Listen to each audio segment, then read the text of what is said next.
चाहे कितना भी अच्छा हो मगर थोड़ी कमी उन पर ही focus. Everything is the good going मगर कहीं थोड़ी कमी है उन पर ही फोकस।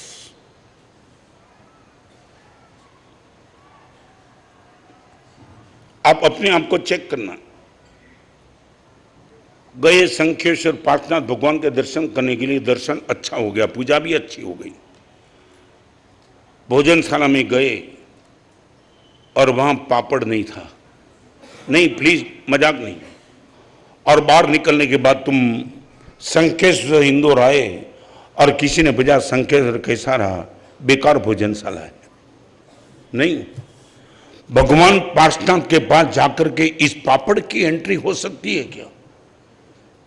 जॉय को डिस्टर्ब करने का सबसे भयंकर कोटि का पाप नेगेटिविटी। क्या कमी है आपके पास? आपको मैं पूछना चाहता हूं, सच बोलो, आपके पास ये ताकत है नेगेटिविटी को निग्लेक्ट करने की ताकत? नहीं गुरुदेव, नहीं। आपकी सोच में आप बोल सकते हो गुरुदेव हमारी सोच में नेगेटिविटी को गुरुदेव हमने निग्लेक्ट कर दिया है। कोई स्थान नहीं है नेगेटिविटी का। नहीं, आप मुझे बताओ, हर जगह कहीं भी जाते हो तो नेगेटिविटी सबसे पहली। बहुत कुछ अच्छा है फिर भी नेगेटिविटी। एक आदमी बंबई से जा रहा था अहमदाबाद, रिजर्वेशन नहीं था, 3 टायर 2 टायर 1 टायर कुछ नहीं था, ट्रेन के ऊपर बैठा था। ट्रेन के ऊपर, समझे ना, कई लोग होते हैं भीड़ में, ट्रेन के ऊपर। अहमदाबाद स्टेशन में उतरा, नीचे बाहर गया, इनका मित्र मिलने के लिए, चेहरे पे मुस्कान। क्या हो गया, देख इतनी भीड़ में भी आ गया ना Ahmedabad.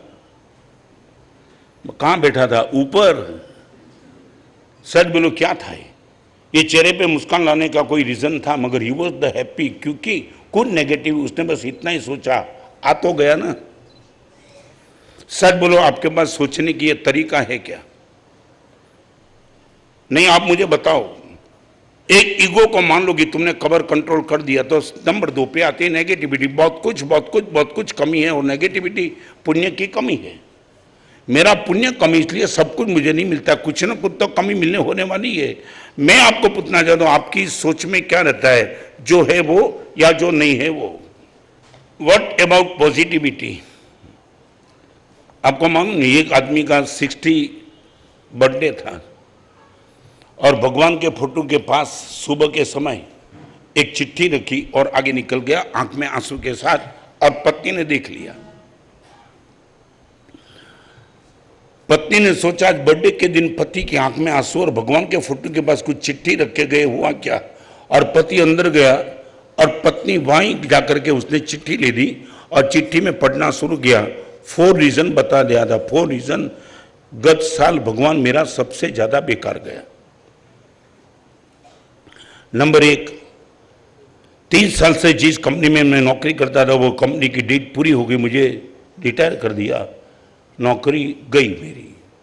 Number 1। Number 2, major operation कराना पड़ा, पीड़ा बहुत हुई। नंबर 2। नंबर 3, बेटे को 1 करोड़ की गाड़ी दे दी अमेरिका में, गाड़ी का बड़ा एक्सीडेंट हुआ, गाड़ी खत्म हो गई। नंबर 3। और नंबर 4, बेटी की शादी की थी मगर ससुराल से वापिस घर पे आ गई। भगवान मेरा गत साल बहुत बिगड़ गया। और यही चिट्ठी पत्नी के हाथ में आई और वो चिट्ठी का पत्नी ने टुकड़ा कर दिया और भगवान के फोटो के पास एक चिट्ठी रखी, भगवान मेरे पति का गत साल सबसे टॉप गया।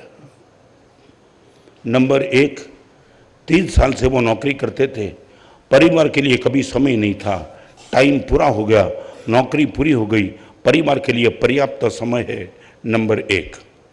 नंबर 2, 4 साल से डिसीज की बहुत बड़ी पीड़ा थी, ऑपरेशन हो गया, पीड़ा से मुक्त हो गए। नंबर 2, अमेरिका में गाड़ी का एक्सीडेंट इतना भयंकर हो चुका था, बेटा मर सकता था, गाड़ी ही चली गई, बेटा जिंदा रह गया। नंबर 3, और बेटी का ससुराल इतना खराब था, शायद बेटी को जला देता था मगर बेटी जिंदी घर पे आई। नंबर 4, मेरे पति का गत साल सबसे टॉप गया।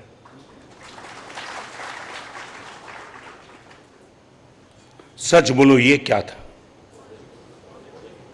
वही प्रसंग, वही, कोई फर्क नहीं था। पति की नेगेटिविटी ने पति के आनंद को खत्म कर दिया और यही चीज को पत्नी ने कन्वर्ट अलग ढंग से किया। She was really happy.